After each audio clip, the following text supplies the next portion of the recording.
에베소서 2장 19절에서 22절 말씀. 저와 여러분이 함께 한 목소리로 합독하여서 읽도록 하겠습니다. 시작. 그러므로 이제부터 너희는 외인도 아니요 나그네도 아니요 오직 성도들과 동일한 시민이요 하나님의 권속이라. 너희는 사도들과 선지자들의 터 위에 세우심을 입은 자라. 그리스도 예수께서 친히 모퉁이 돌이 되셨느니라. 그의 안에서 건물마다 서로 연결하여 주 안에서 성전이 되어가고 너희도 성령 안에서 하나님이 거하실 처소가 되기 위하여 그리스도 예수 안에서 함께 지어져 가느니라. 아멘.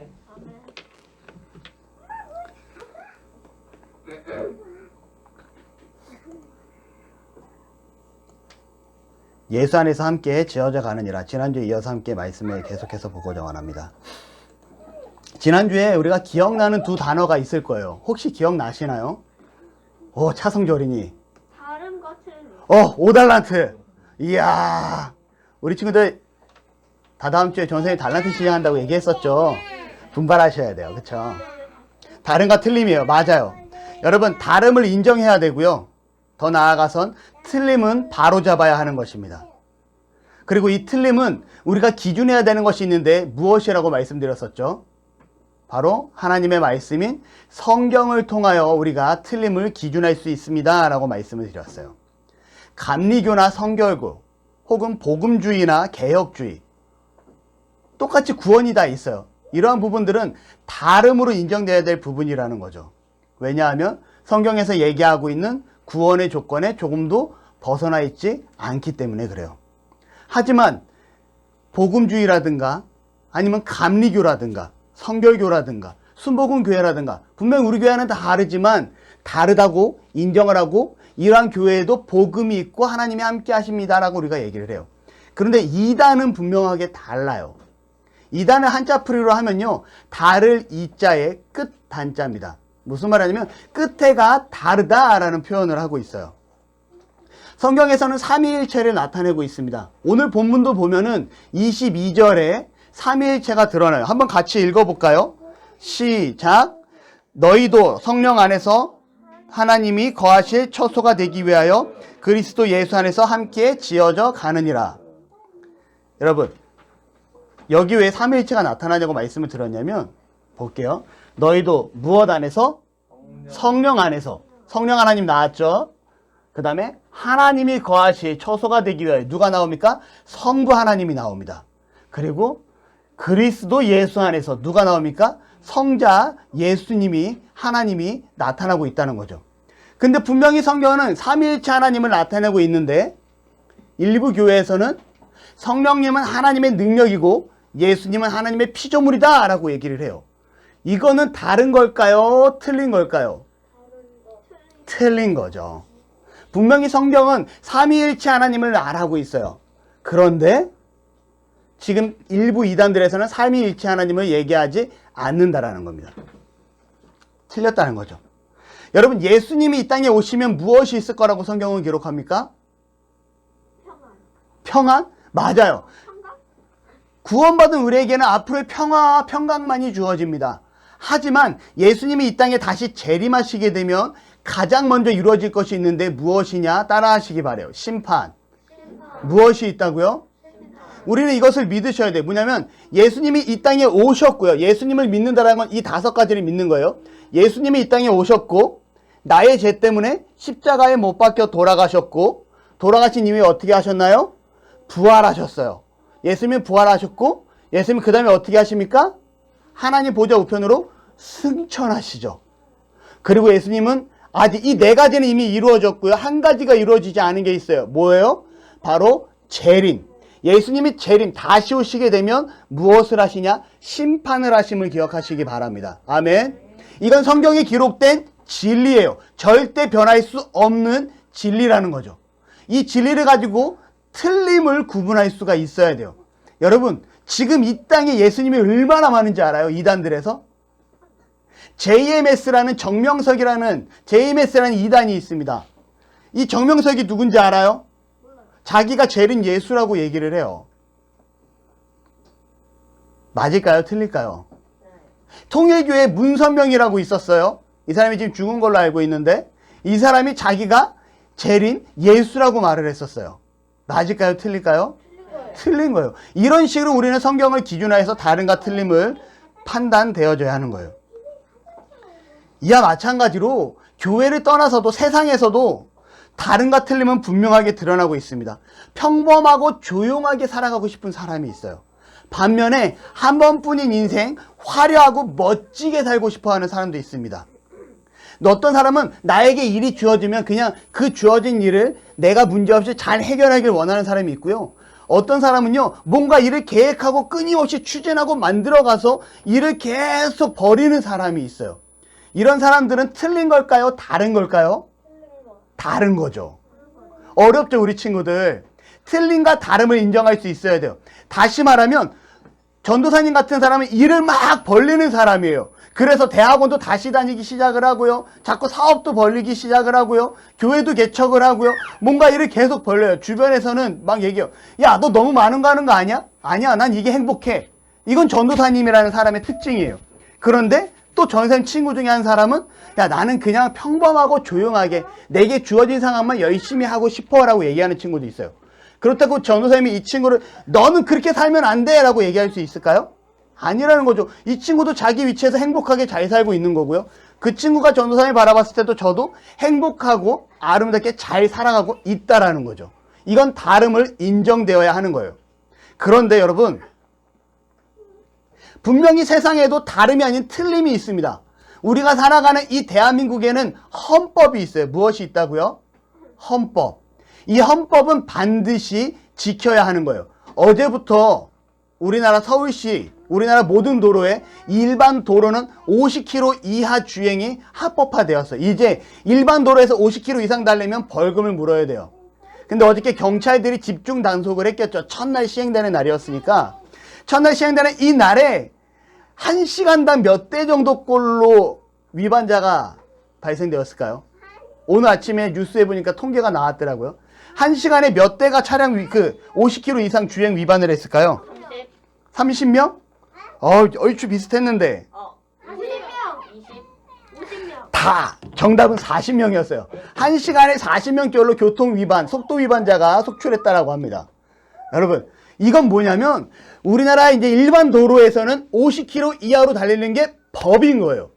이 법은 어떻게 해야 돼요? 지켜야 하는 겁니다. 지키는 건 맞는 거예요. 만약에 이 법을 어기면 어떻게 돼요? 벌금이라는 벌을 주게 되어 있죠. 이게 바로 틀림이에요. 이 나라에 법이 있다면 이 법을 잘못 실천하는 것, 법대로 살아가지 않는 것, 이것이 바로 틀림이라는 거예요. 그러면 여러분, 우리는 교회를 다니는 사람이고요. 그리스도인 된 사람이에요. 우리 그리스도된 우리는 다른가 틀림을 바르게 이해하는 자가 되어야 합니다. 다시 말하면 세상에서 우리가 살아가는 데 있어서, 우리가 하나님 앞에 말씀대로 살아가는 데 있어서 다른가 틀림을 이해하고 그 다른가 틀림을 이해하는 가운데 틀림을 바로잡아 세우는, 복음을 전하는 자들이 되어야 돼요. 아멘. 오늘 말씀이 좀 어렵죠? 좀 공부하는 듯이 생각하면서 오늘 말씀을 들었으면 좋을 것 같아요.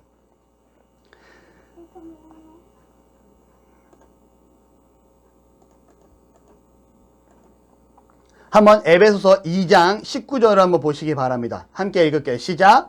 그러므로 이제부터 너희는 외인도 아니요 나그네도 아니요 오직 성도들과 동일한 시민이요 하나님의 권속이라. 여러분, 오늘 성경은요, 저와 여러분들을 가리켜서 과거에 대해서 말씀하고 있어요. 과거에는 무엇이었냐? 너희는 외인도 아니요 라고 얘기해요. 우리가 과거에는 외인이었대요. 외인은 이방인을 가리키고요. 이 이방인은 무엇이냐?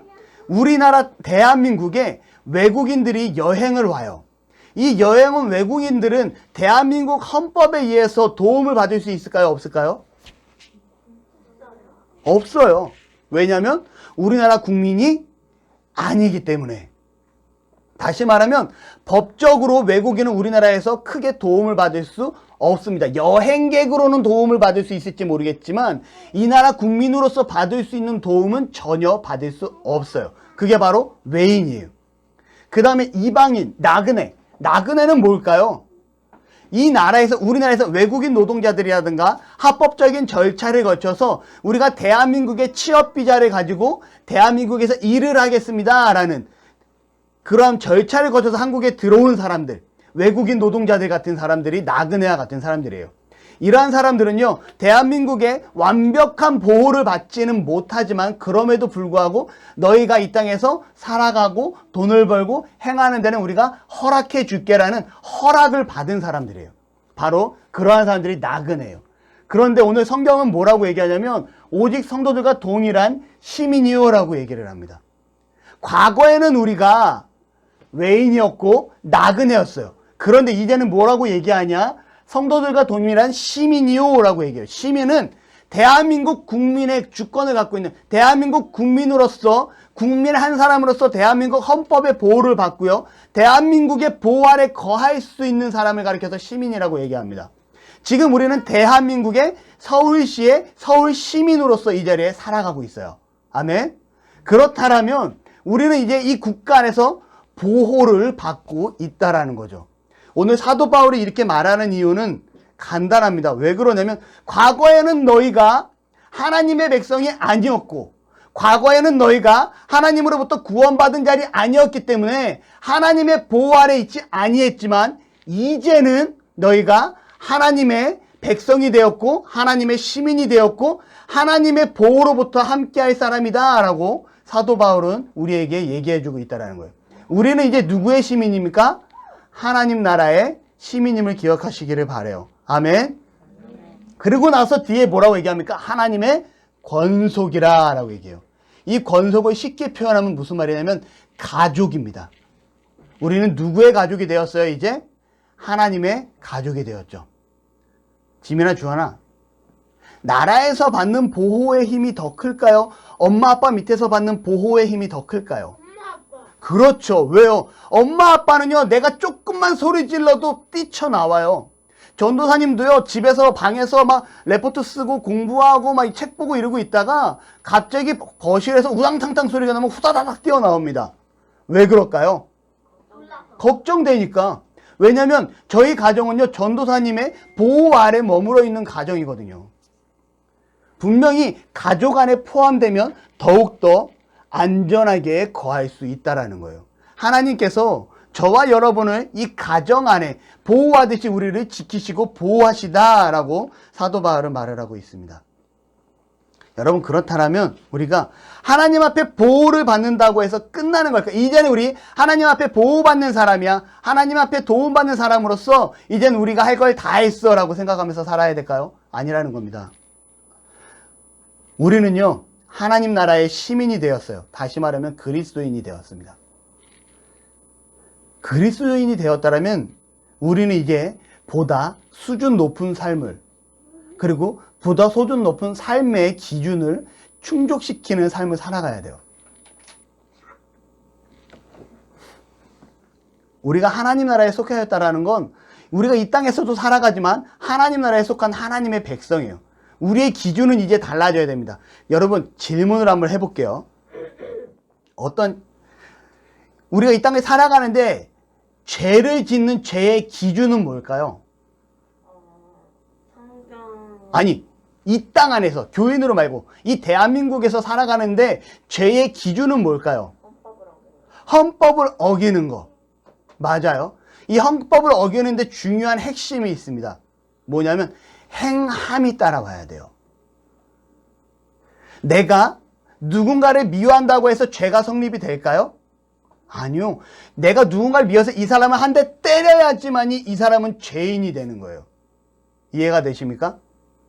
내가 남을 괴롭히고 힘들게 하는 행동을 해야지만이 이게 죄가 되는 겁니다. 헌법의 기준은요, 우리가 행함으로 인해서 나타날 때 헌법이 적용될 수밖에 없어요. 그런데 하나님 나라의 기준, 하나님의 사람으로서 살아가는 기준은 무엇인지 아십니까, 여러분? 생각만으로도 죄인이 될 수 있다라는 겁니다. 내가 누군가가 너무 미워했는데 내가 이 사람을 미워한다고 해서 가만히 있으면 그냥 내가 미워함으로 끝나면 이 사람은 죄인이 아니에요, 세상의 기준으로. 하지만 하나님 나라의 시민의 기준으로서는 내가 이 사람을 미워하는 것만으로도 너는 살인하는 죄를 지었다라고 성경은 얘기합니다. 남자들이 이쁜 여자가 지나가는 것만으로도 어우 이쁘다 어우 막 이런 것만으로도 너는 음란한 죄를 지었다라고 성경은 얘기합니다. 성경의 기준은요, 우리가 생각하는 것만으로도 죄다라고 얘기하고 있다라는 거죠. 우리는 보다 높은 의식에, 보다 높은 수준의 삶을 살아가야 되는 사람이에요. 그렇다면 어떻게 됩니까? 내가 누군가를 미워하는 마음이 있다고 해서 내가 저 사람을 괴롭히지 않으면 될 것이 아니라 내가 누군가를 미워하는 마음이 있으면 나는 보다 수준 높은 사람이니 하나님 나에게 이러한 마음인데 이러한 마음이 용서되게 하시고 저 사람을 사랑하는 자가 되기를 원합니다 라는 자세를 갖추어야 된다는 거예요. 여러분, 우리가 그러한 자세를 갖추고 보다 수준 높은 삶을 살게 될 때 어떠한 역사가 나타나냐? 같이 한번 읽어보겠습니다. 시작.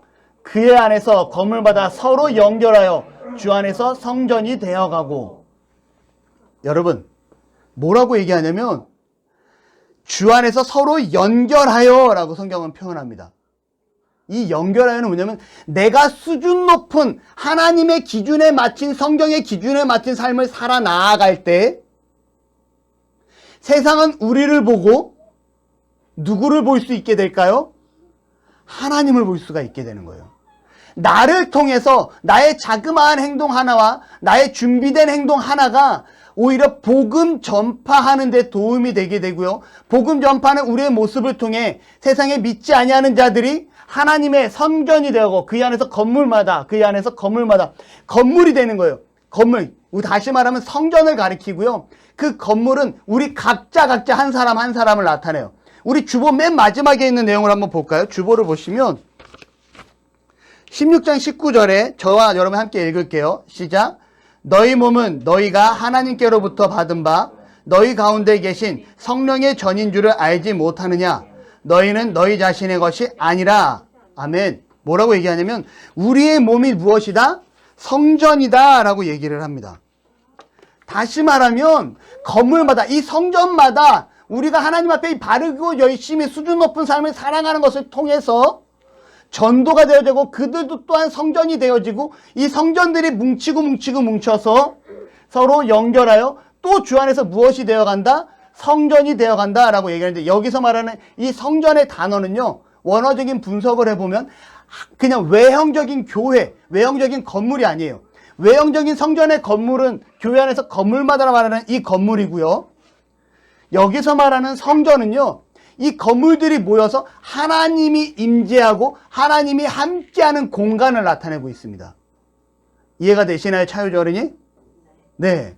자, 뭐냐면 이거예요. 우리가 하나님 앞에 바르게 살아가고 열심히 살고 하나님의 백성으로서 수준 높은 의식을 가지고 나아가고자 할 때 우리가 전도의 씨앗이 되고 복음의 씨앗이 되고 그들이 우리를 통해 하나님 전에 나아오고 그들과 더욱더 함께함을 통해 무엇이 된다? 하나님이 우리 안에 역사하신다라고 사도 바울은 얘기하고 있다라는 겁니다.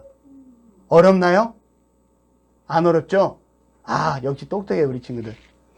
감사합니다. 여러분, 그러면 우리가 수준 높은 생활을 해야 되고 수준 높은 생각과 수준 높은 죄의식을 가지고 살아가야 되는 그리스도인인데 그런 우리는 어떻게 살아가야 되냐? 우리가 지난주에 말씀을 한번 봤었죠. 16절을 봅니다. 보라, 내가 너희를 보낸 같이 양을 이리 가운데로 보낸 것 같도다. 그러므로 너희는 뱀과 같이 지혜롭고 비둘기처럼 순결하라. 여러분, 왜 예수님께서 뱀과 같이 지혜로워야 되고 비둘기처럼 순결하라 라고 제자들한테 말했을까요? 이 장면은요, 제자들을 너희가 앞으로 세상에 나가 복음을 전파해라 라고 파송하는 장면이에요. 제자들에게 너희가 세상을 복음을 전하는데 너희는 어떻게 해라? 뱀처럼 지혜롭고 비둘기처럼 순결해야 돼.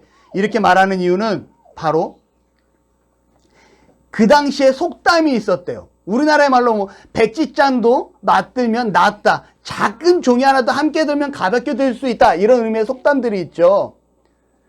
이런 속담들처럼 바로 무슨 속담이 있었냐면 뱀같이 지혜로워라 라는 속담이 있었다라고 합니다. 그 당시 고대 근동에. 두 번째로는 애굽의 상형 문자판을 보면 막 고대 애굽이 어느 나라인지 알아요, 지금의? 우리 친구들, 지금의 성경에 나오는 애굽은요, 5달란트. 이집트가 맞아요. 지민이 5달란트예요. 알겠어요? 이집트에 피라미드가 있고 스핑크스가 있고 고대 상형 문자가 엄청나게 많아요. 거기에 보면요, 항상 등장하는 뱀이 있는데 뱀은 지혜를 상징하고 있습니다. 예수님은 그래서 시대적인 상황에 따라서 뱀처럼 지혜롭고 라고 말씀하신 거예요. 아시겠습니까? 여러분, 근데 뱀은 정말 지혜로운 동물 중에 하나입니다. 근데 문제가 있어요.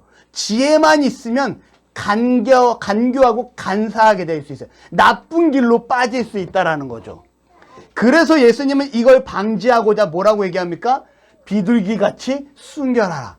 비둘기는요, 평화와 순결의 상징이에요. 그 당시에도, 예수님 당시에도 그랬고 지금도 여전히 평화와 순결의 상징입니다. 우리가 지나가다 보면 요즘 닭둘기가 많이 있죠. 뭐 비둘기가 이만하죠. 막 하도 이것저것 많이 먹어서. 그럼에도 불구하고 비둘기는요, 여전히 평화와 순결의 상징이라는 거예요.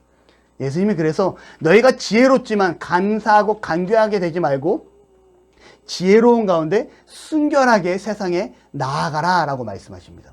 역으로 말하면 순결하고 순전하고 정말 순수하고 깨끗한 가운데 지혜로운 자가 되어 복음을 전하라 라고 예수님께서 말씀하고 계시다라는 겁니다.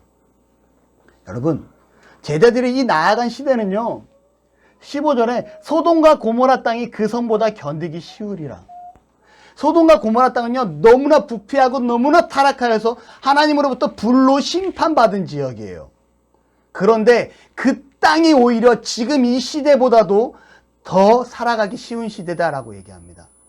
여러분, 지금 시대가 너무나도 타락하고 너무나도 악한 시대예요. 죄가 너무나 관영하고 하나님 보시기에 민망할 정도로 정말 부패하고 타락한 이 시대를 우리가 살아가고 있다는 겁니다. 그러한 시대에 누가, 예수님께서 오늘 우리에게 이렇게 말씀하세요. 다 같이 읽겠습니다. 시작. 뱀같이 지혜롭고 비둘기같이 순결하라. 누가 말씀하십니까? 예수님께서 우리에게 말씀하고 계신 말씀이에요.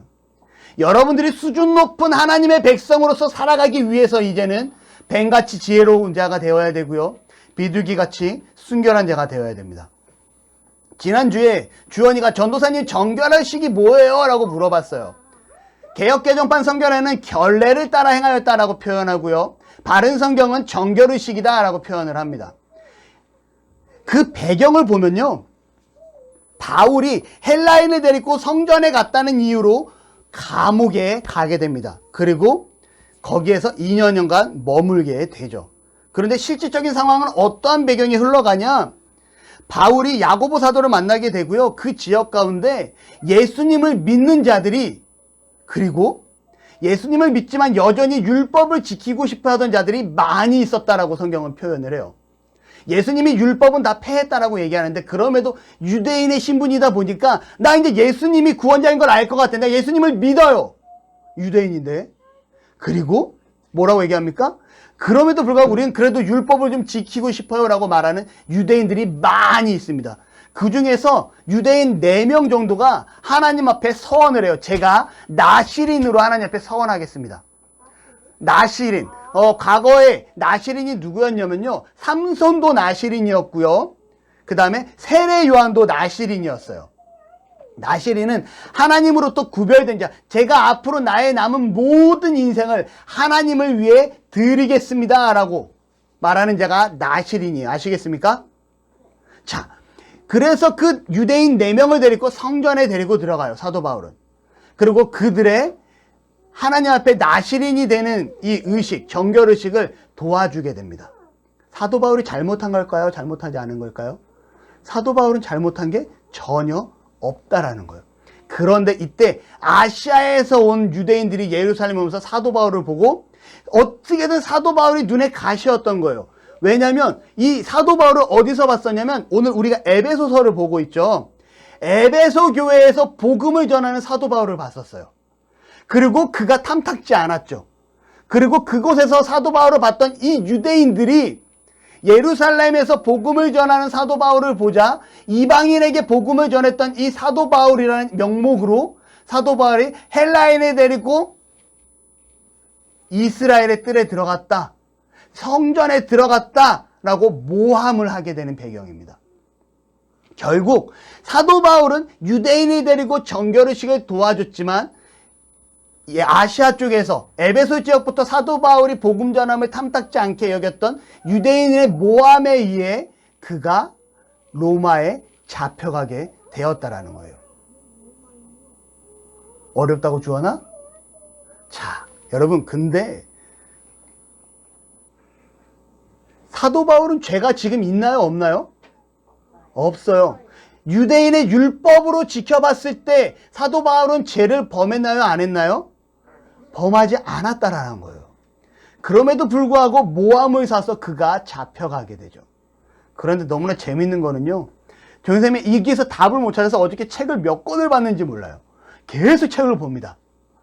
이게 도대체 무슨 뜻이야? 나중에 알고 봤더니 사도 바울이 자신이 이 유대인의 행함을 도와주게 되면, 유대인의 결례식을 도와주게 되면 분명히 자기가 모함받고 잡혀갈 상황인 걸 알고 있었다라는 거예요. 성경학자들이 얘기합니다. 그는 자신이 잡혀갈 것을 알고 있음에도 불구하고 그가 이 일을 행하였다라고 기록을 해요. 여러분, 바울이 왜 로마에 갔을까요? 왜 붙잡혀가려고 이걸 했을까요? 그는요, 2년 동안 로마 감옥에 붙잡혀 있으면서 우리가 보고 있는 성경, 신약 성경의 13권을 기록합니다. 그 13권에서 초대교회가 폭발적으로 부흥을 해요. 그곳에서 바울이 성경을 씀으로 인해서 이 성경은 그 당시에 편지로 기록이 되죠. 두 번째로는 이 폭발적으로 부흥해서 그 부흥이 지금까지 이어져 오고요. 여전히 그 바울이 기록한 말씀을 통해서 우리가 하나님을 알고 예수님을 알고 성령님을 알고 하나님 나라가 지속적으로 확장되어져 가고 있다라는 거죠. 사도 바울은 지혜로웠습니까? 지혜롭지 않았습니까? 지혜로웠다라는 겁니다. 그는 순결하였다라는 거예요. 그가 만약에 내가 왜 감옥에 가야 되고 내가 왜 로마로 잡혀가야 되는데 나는 순수한 로마 시민이고 나는 정통파 유대인이고 나는 가말리엘 문화 밑에서 공부한 최고의 학자야. 하다못해 나는 공의 의원인 권력도 가진 자야. 너희들이 뭔데 나한테 이렇게 행동해? 충분히 말을 할 수 있을까요? 없을까요? 할 수 있는 자였음에도 불구하고 그가 그러지 않았다는 거예요. 여기 보면 재밌는 게 23장 쪽에 사도행전 누가 사도 바울을 막 때리려고 그래요. 그러자 사도 바울이 이런 얘기를 합니다. 네가 감히 어떻게 태어날 때부터 로마인의 신분을 가지고 있는 나를 때릴 수 있느냐라고 얘기를 해요. 그러자 그들이 깜짝 놀라죠. 네가 태어날 때부터 로마인이었단 말이냐? 그리고 때리기를 멈춰요. 그리고 그를 아주 조심스럽게 로마로 호송을 시킵니다. 자, 그런 바울이었어요. 저는 이 바울의 모습을 보면서 정말 지혜롭고 바울의 이 행동을 위해서 이 땅에 복음이 이렇게 가득할 수 있었구나라고 생각을 합니다. 여러분, 바울과 같이 우리를 통해서 하나님 나라가 확장되어져 가야 되고요. 바울을 통해서 우리가 하나님의 복음이 전환된 것처럼 우리도 복음을 전하는 자들이 되어야 할 줄을 믿습니다. 아멘. 제가 예전에 필리핀에 간 적이 있어요. 단기 선교를 하러. 중국을 먼저 얘기할게요. 중국을 갔는데 단기 선교를 갔는데 이곳에서 중국인 선교사를 미팅하고 한국에서부터 미팅을 하기로 하고 중국에서 선교하는 분을 만납니다. 그런데 여러분, 중국에서는 대놓고 복음을 전하면 될까요? 안 될까요? 안 돼요. 그래서 그분이 자신의 신분을 숨기고 복음을 전합니다. 그리고 뭐라고 얘기하냐? 저는 베드로 선교사입니다 라고 가명을 써요. 예명을 써요. 그리고 전도사님하고 전도사님 같이 간 팀을 만났는데 본인의 이름을 밝히지 않아요. 그러면서 죄송합니다. 제가 제 이름을 밝혀서 혹여나 실수로 제 이름이 드러나는 날엔 제가 중국에서 추방당할 수 있고요. 저와 함께 복음 사역을 하는 분들이 중국에서 문제가 될 수 있기 때문에 제가 제 이름은 밝히지 못함을 용서해 주시기 바랍니다 라고 얘기를 해요. 지혜로운 걸까요? 지혜롭지 못한 걸까요? 저는 이분을 보고 참 지혜롭다, 멋있다 라고 생각을 합니다. 또 한번 필리핀에 가요. 필리핀에 갔는데 한 선교사님을 만납니다. 이분도 만나기로 해서 간 거예요. 와, 이분이 딱 나타나는데 도요타 승용차를 쫙 끌고 오는데 옆에 운전기사가 붙어 있는 거예요. 와, 선교사가 왔는데 도요타 승용차를 타고 오고 운전기사가 붙어 있어? 그리고 선교사님이 자신의 집으로 가자고 합니다. 집에 갔더니 2층 집인데 집이 너무 좋은 거예요. 우와, 집 너무 좋다. 근데 집에 주차장도 있고요. 봉고차가 한 대 더 있는 거예요. 우와. 근데 집에 갔더니요. 어떻게 알았어요, 주? 전에 얘기했었나요? 요리사가 있는 거예요. 요리를 해주고 밥을 다 해주는 거예요. 와, 한국에서 힘들어서 선교비 보냈더니 필리핀에서 이렇게 호의호식 하시면서 사시는구나. 처음에 이런 인상을 갖습니다. 제가 정말 철저하게 회개했어요.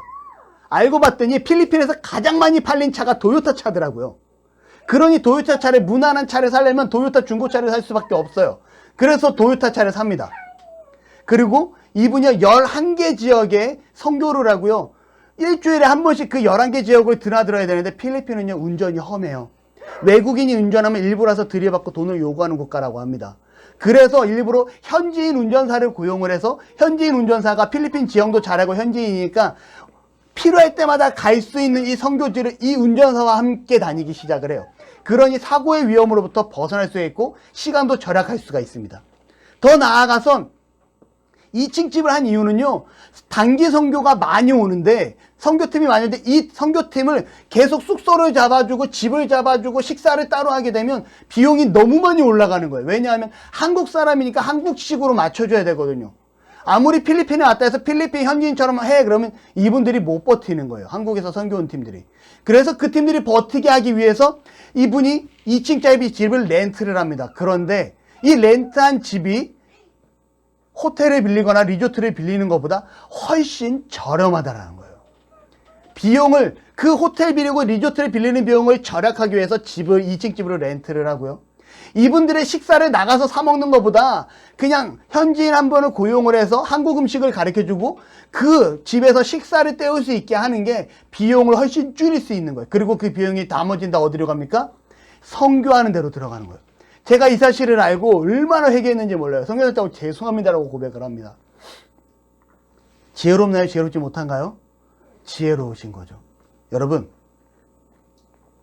선교지가 아닌 지금 우리가 살아가는 이 땅에서도 그 선교지에서도 복음이 확장되고 선교사들 통해서 하나님 나라가 확장되고 하나님의 시민과 권속들이 많아지는 것처럼 지금 우리가 살고 있는 이 땅 대한민국에서도 하나님 나라는 확장되어져야 되고요. 하나님 나라는 시민이 많아져야 되는 상황이 있습니다. 누가 그렇게 해야 될까요? 읽도록 할게요. 시작. 너희도 성령 안에서 하나님이 거하실 처소가 되기 위하여 그리스도 예수 안에서 함께 지어져 가느니라. 여기서 중요한 거는요, 지어져 가느니라예요.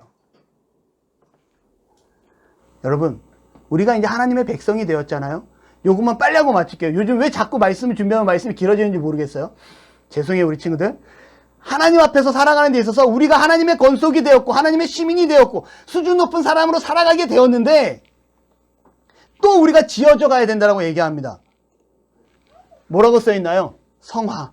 우리가 무엇이 지어져 가냐? 우리가 만들어져 가는 거예요. 성화에는 두 가지 성화가 있습니다. 즉각적인 성화와 점진적인 성화가 있어요.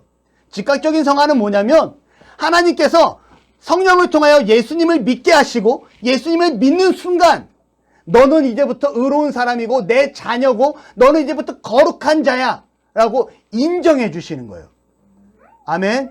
여러분들은 거룩한 사람입니까? 아닙니까? 거룩한 사람이죠. 왜요? 하나님께서 너희는 거룩한 자야 라고 인정해 주셨기 때문에. 그럼에도 불구하고 주원아, 죄를 지어 안 지어? 죄를 짓죠. 성주야, 지어 안 지어? 지민이는? 효주는? 차우주 어린이는요? 네. 여러분, 우리 모두가 다 죄를 짓는다라는 거예요. 부끄럽습니다. 하나님은 우리를 통해서 너는 거룩한 자야 라고 얘기했는데 거룩한 우리가 여전히 죄 가운데서 회개하면서 살아가고 있다는 거죠. 그걸 가리켜서 점진적 성화요. 예수님을 믿고 거룩한 자가 되었지만 여전히 죄로 인해 회개하며 무엇하는 과정이라 써있나요? 성장하는 과정이라고 성경을 기록합니다. 바로 무엇이냐면 우리가 하나님 앞에 지어져 가느니라 함께 지어져 우리가 거룩하게 만들어져 가는 삶을 살아가는 거예요. 아시겠습니까? 내가 비록 부족하고 연약하지만 우리는 하나님의 사람이고요. 우리는 수준 높은 삶을 살아가야 돼요. 그렇기 위해서 우리는 매일같이 어떠한 삶을 살아야 되냐? 내가 하나님 앞에 거룩한 삶을 살기 위해서 부단히 노력하는 삶을 살아가야 된다는 겁니다. 아멘. 그렇게 삶을 살아갈 때 우리는 다른가 틀림을 여기서 이해하셔야 돼요. 뭐냐 하면 내가 하나님의 사람으로 바르게 살아가고 부단히 노력하고 거룩한 삶을 살고자 노력하고 회개하며 점진적으로 성화되어가는 삶을 살 때 다름은 이해하는 사람이 되어야 되고요. 틀림은 정말 뱀같이 지혜로운 자가 됐고 비둘기처럼 순결한 자가 되어서 바로 잡아주는 삶을 살아가야 된다는 겁니다. 그럴 때 세상은 어떻게 됩니까? 하나님 나라는 확장되어져 갈 거고요. 우리를 통해서 복음이 더 널리 퍼지게 될 거고요. 하나님의 시민은 우리와 함께 더욱더 하나님의 임재 가운데 머무는 세상이 되어질 거라는 거예요. 아멘. 되게 중요한 부분이에요. 그래서 지난주에 미리 한번 말씀을 듣고 오늘 다시 한번 더 구체적으로 말씀을 전합니다. 여러분, 하나님의 사람입니까? 하나님의 사람이라면 세상과 다른 수준 높은 의식을 가지고 하나님 앞에 살아가시는 은혜가 있기를 바랍니다. 그러한 은혜가 있을 때 우리를 통해서 복음이 전파되고요. 우리를 통해서 세상이 하나님 앞에 나오는 성전이 더욱더 많아지는 은혜가 있고 그 안에 누가 함께 머무는 은혜가 머뭅니까? 하나님이 우리 삶 가운데 우리 안에 머무는 은혜가, 우리와 함께하는 은혜가, 우리 가운데 역사하는 은혜가 이루어질 줄로 믿습니다. 아멘. 기도하시겠습니다. 할렐루야. 사랑의 하나님 참으로 감사합니다. 우리를 사랑하시고 우리를 지키시고 우리가 주 안에 나와 예배하게 하시고 이렇게 정말 하나님 앞에 구원받은 자로 하나님의 권속으로서 시민으로서 살아가게 하시니 감사합니다. 하나님, 정말 우리가 하나님의 백성 된 자들로서 수준 높은 삶을 살게 하시고 정말 그 수준 높은 삶을 통하여 더욱더 거룩한 자가 되기 위해 부단히 노력하게 하시며 이미 거룩한 자 되었지만 그럼에도 불구하고 더더욱 거룩한 자가 되기 위하여 노력하는, 그리고 우리의 모습을 통해 세상이 하나님 앞에 나아오는 더욱더 많은 성전이 생기게 하시고 더욱더 많은 자들이 하나님과 함께하는, 우리와 함께하는 은혜가 있도록 역사하시고 축복하여 주시옵소서. 감사드리며 예수님의 이름으로 기도드립니다. 아멘.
당신은 하나님의 언약 안에 있는 축복의 통로, 당신을 통하여서 열방이 주께 돌아오게 되리. 당신은 하나님의 언약 안에 있는 축복의 통로, 당신을 통하여서 열방이 주께 예배하게 되리.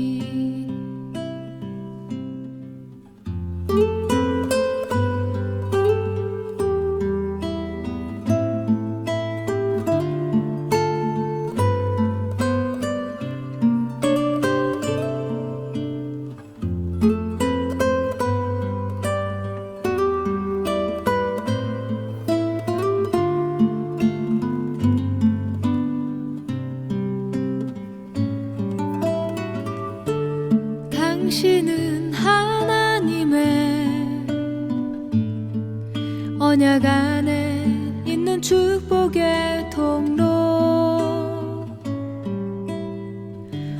당신을 통하여서 열방이 주께 돌아오게 되리. 당신은 하나님의 언약 안에 있는 축복의 통로